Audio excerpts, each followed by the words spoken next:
The COO CEO relationship is like a business marriage. You have to work through those tough times. And I mean, I've never seen a single marriage where, 5 years, 10 years, 25 years, it's all easy, right? There's certainly there's the ups and the downs, and there's the dry periods, and there's the holy freak, we hate each other periods. And you work through that stuff, and you kind of have to work through that stuff.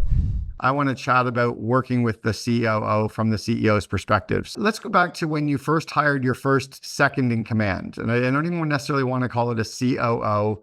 Your first second in command was it an executive assistant or was it an operations person? What would your first second in command have been where you started giving a bunch of stuff that prior to that, only you could really do?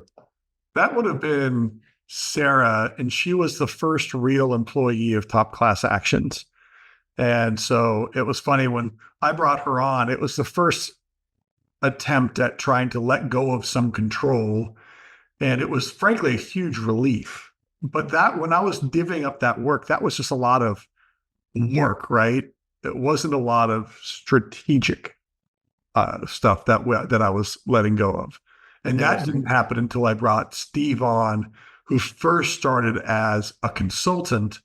And then immediately, because he said, "Hey, Scott, what's your dashboard?" And I went, "Dashboard? What's the dashboard? We just do what we have to do." He's, "Oh gosh." And so he immediately took a whiteboard and started putting all these metrics on it. And I said, "Man, you should build that." That would be cool, right? Yeah, that's great. We need to start tracking that stuff. Interesting. So that's exactly how I got involved at 1-800-GOT-JUNK. Brian brought me on as a consultant to coach his operations person. And after 2 days, his operations person said, "I can't do anything that Cameron's going to teach me.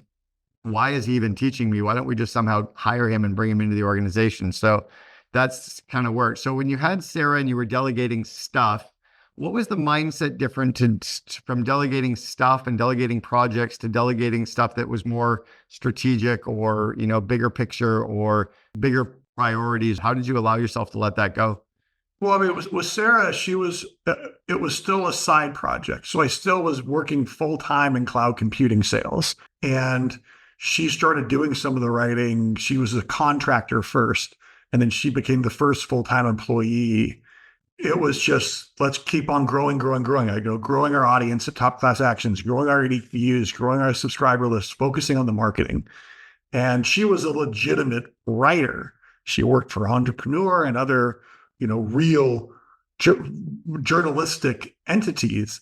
While at Top Class Actions, I was the one writing all of the content for the first couple of years and doing everything, right? As a lot of entrepreneurs, I was the webmaster, I was the marketer, it was everything.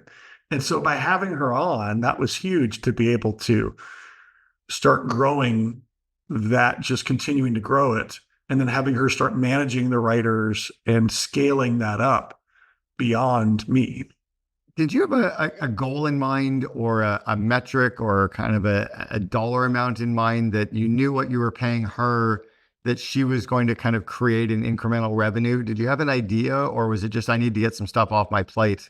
No, it was just, all right, I think I can afford to pay her and then continue to scale things up.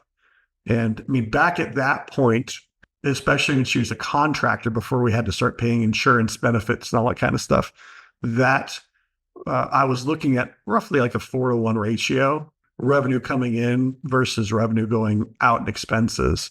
That's about the number I look at as well, is 4-to-1. I think if you hire a good senior person, they should be able to create 4 times the leverage of their kind of total encumbered cost, right? So when Steve then came on, did he originally come on as a COO, or what was the title that you put on him when he came in?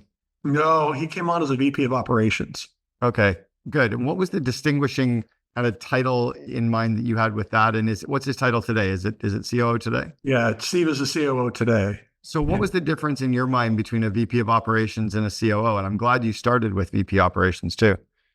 Well, he became, so we rolled out EOS to help run the business. And so he became the integrator, and an integrator is naturally more of a COO role. And he was doing more and taking more and more of the daily decision-making processes and tasks off of my plate for just operational stuff. And so we hit a point where it made sense to transition from a VP of operations to a true COO role. So everyone knew that he was the other key decision maker in the business. That was again identical to me. I started as vice president of operations and then moved over shortly after to the COO. And it was because, well, let me not even put that into your words. What were the things that Steve brought to the table then as COO that were different, or what did you need him to bring to the table as COO, other than people would see him as a second decision maker?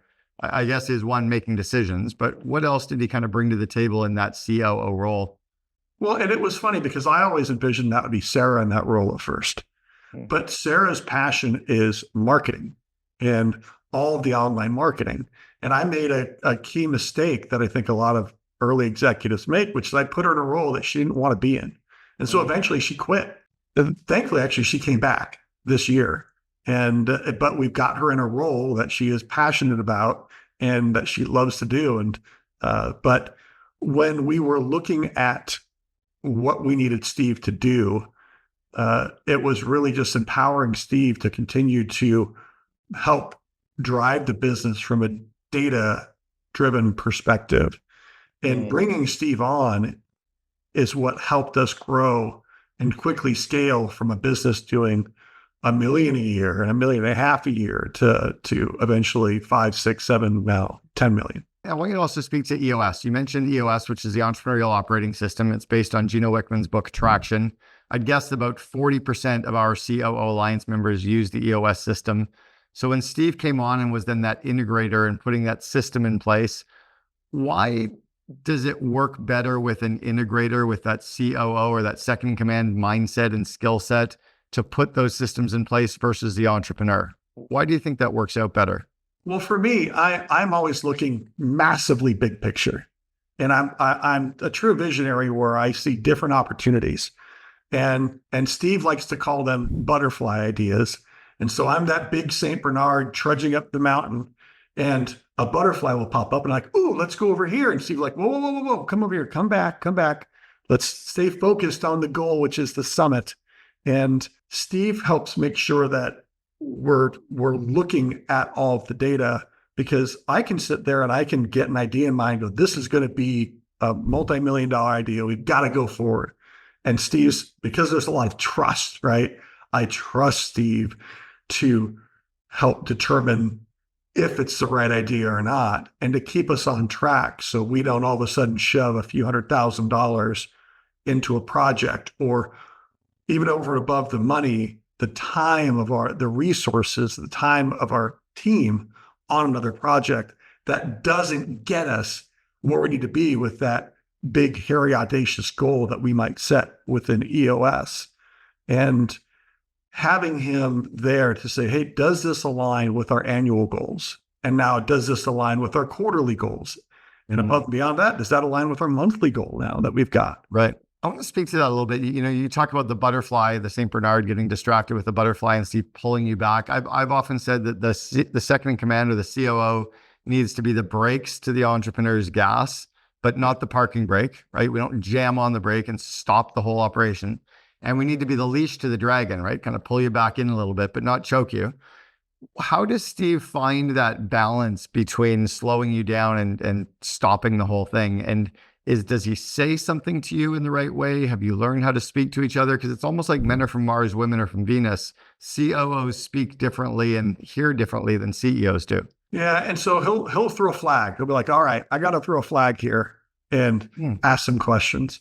We also have our chief legal officer, and she joined when she started her own law firm. And she is also really good on the analytical side and throwing the flag and making sure. And this just happened on a meeting yesterday where we had a large issue we were talking about. And I was getting very passionate about it. And she was offering a contrarian view. And Steve was also more actually on my side of the view. But I think it shows that you've got to have a strong team that isn't afraid to express their opinion, even to the boss, because it gave me a fresh perspective. And so when Steve will throw the flag, and sometimes Steve will do it in a way that I don't like, and then the team will be like, uh-oh, mom and dad are fighting again. We're like, no. And Steve and I might separate off for 5 or 10 minutes to work it out, not in front of the team, and then come back. So we're a united front. Yeah, I actually spoke about that in my book, The Second in Command, that the COO and CEO do need to be like mom and dad. You need to have the good debate, but not in front of the kids. Yes. And you need to be able to have time away from the kids. So it's interesting that you saw that and you work for that. I love just the term I've got a flag, or I want to put a flag, because it's a terminology that is okay, that is socialized, that people understand, that allows for good debates versus just arguing, right? Where if they say, hey, I've got a flag, then that contrarian view is understood by all the other people around. So is that a term that people in the company now know? Yeah. You can throw a challenge flag and put it out there. But I mean, we've had, he hurt my feelings at a quarterly meeting back in June. And I was upset. It felt like he was talking down to me. And I was like, all right, we got to stop right here because this is going to get really bad. So let's take a walk. Steve was like, I had no intention at, cutting that deep, but I can be sensitive, Well, and stuff happens. So the COO CEO relationship is like a business marriage. You have to work through those tough times. And I mean, I've never seen a single marriage where, 5 years, 10 years, 25 years, it's all easy, right? There's certainly there's the ups and the downs, and there's the dry periods, and there's the holy freak, we hate each other periods. And you work through that stuff, and you kind of have to work through that stuff. How do you work through those inevitable tough times with your COO, with your second in command, with Steve? How do you work through them, and how does he work through them with you? Well, it's harder because he's in LA and I'm in Phoenix, but we are a 100% virtual company. But we will sit there and we'll hop on a call. We'll hop on a Zoom. We get together in person every probably 2 months, almost always. And we hold our quarterly planning meetings in person. But if there is a main point of contention, we immediately schedule time to go over it. And so we don't let anything fester. And that might be a phone call, it might be a text message, it might be a Zoom. But that was a big thing, is especially early on in our relationship, I would get really annoyed and I wouldn't schedule it. And then we went through Crucial Conversations training, another great book, right? We have every new employee that comes in, every new actioneer that joins the team, they go through Crucial Conversations. And it's huge. And once we did that training, it helped set the guidelines of don't let anything sit. Again, it's like a normal marriage, right? If you're going to have that fight or you're going to have that argument, you can't sit and just let it fester for 2 months. You got to work through it. You got to talk through it. Maybe you take a day or two to let it just kind of settle and then kind of get back into it. But I love that you're actually working with a framework like Crucial Conversations, and that you've educated people on that. I know you've also put a bunch of your employees through my Invest in Your Leaders training, and you're growing the skill sets and capacity of people. So one of the other things I think with a marriage, right, with a husband and wife in a traditional relationship, you have date night, right? You have time away from the kids and you have time to just kind of hang out together. Do you and your COO, do you and Steve have date night? Like, do you have time where you just hang out and do fun stuff together, or just? We do. Yeah. And we have our team building where he and I went out and drove Porsches around Alabama on a track. And it's an amazing thing. So that's a passion of his, passion of mine. We always have at least one trip a year where it's just me and him together, whether it's driving Porsches or we did parts of the Baja 1000. And, we took turns driving and navigating. Right. It's really important that we have that experience. But then it might just be, if he's here, it was funny. We had an opportunity where he was staying an extra day and we were going to do something fun, but there was a miscommunication. And my wife was like, hey, take Steve out. He's here going. So he and I went out to a comedy show and dinner. And as we were walking out, we were talking about one of the new businesses that we launched, because now he's a partner in every new business I launch, and we launch it together. And right. He said, hey, have you talked to this potential investor on that? And who's a longtime friend of ours? And I went, I've been meeting him. I just didn't think he was interested. He's give him a text, send him a text. And cool. that conversation led to that guy being the largest investor in that new business. That's amazing. Yeah. And that's when you've now turned this business relationship into that trusted, longer term relationship, and the date nights are working. I want you to throw on I love that you did the Porsche track stuff. I want you to put on your to-do list to take a look at Porsche Travel Group. It's P Travels, I think, or PT Travels. They do 5 or 6 day Porsche trips over in Europe, where we did one through 5 countries, my wife and I. But it's a great one to do with you and your spouses, and Steve and his spouse, and go and do like 5, 6 days driving Porsches through Europe together. It's ridiculous. I hit 171 miles an hour on the Autobahn, which is 268 kilometers an hour. There's no speed limit on the Autobahn.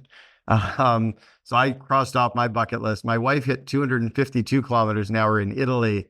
Wow. And in Italy, there is a speed limit. And I think the speed limit was 120 and she hit 252. That means you go to jail, you lose your license, you're on the front page of the newspaper, you're kicked out of the country. Thankfully, we didn't get a ticket and she was okay. But yeah, fun event to be able to do that. Talk about the trust stuff. You mentioned that you guys have that trust. How did you and Steve build trust over time, or did you just start the relationship that way? Steve and I were friends at our previous employer. We both worked with a company called Nextel Partners. And so we were peers there. And then we didn't talk for a couple of years.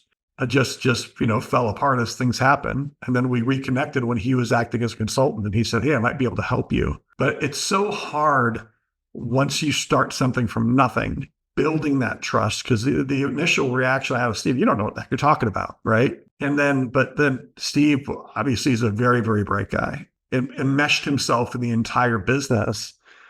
And it's a matter of time and growing together. I mean, we've grown together professionally. We did that early on in our careers, in our 30s and actually our late 20s. And now here we are in our 40s doing the same thing. We're both senior level executives and understanding that.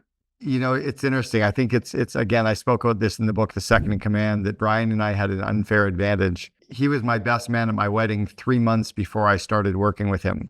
We were already best friends for 5 years. And it sounds like you and Steve had an unfair advantage that you knew each other, you liked each other, you trusted each other. So you didn't have to go through that time period of working on that and building that. You probably had to work on continuing the trust and not harming the trust and not hurting each other's feelings, et cetera. But I like that kind of unfair advantage that you started with. We have this together. I can't tell you what this is. What the heck is that? Some like people might know where this is from. Okay. So is it a groundhog? No. It's got a little battery powered candle on top. It's a pig. A pig. Okay. It's got a pig with a candle in it for anybody who's not watching. Okay. That came from one of the dinners out with me and his wife, my wife, and the four of us together. So talk about an unfair advantage when you share little adventures and take home little mementos of those evenings. Yeah, Brian and I have definitely got some mementos from restaurants and bars and places all over the world together that probably should be returned someday. Nothing serious value, but we definitely were boys behaving badly a bunch of times, which is, again, it's just part of building that relationship. So when you're working with a second in command, there's a bit of a divide and conquer. You've got your roles, he's got his roles. How do you decide who does what, and how do you communicate that to the company so they know who to go and talk to? Is it just as simple as an org chart and roles and responsibilities being documented? Yeah, I think it's that everybody rolls up to Steve. His big thing now, especially in the last 2 years, as we've really tried to accelerate our growth here, is that I am the company cheerleader. It's his job to really provide harder feedback. And it's my job to provide the overall direction and to make sure that everybody is hyped for what we're doing, what we're trying to accomplish, where we're going. And if there's bad news to deliver, that should be more on him. So he's the guy that's delivering that, but people still recognize that me as the CEO, I'm the one there to make sure everybody knows the general direction that we're going. But he's more of he's the integrator. He's the enforcer on making sure that things are actually happening. Quick question on that. So in EOS, Gino talks about the integrator being the tiebreaker.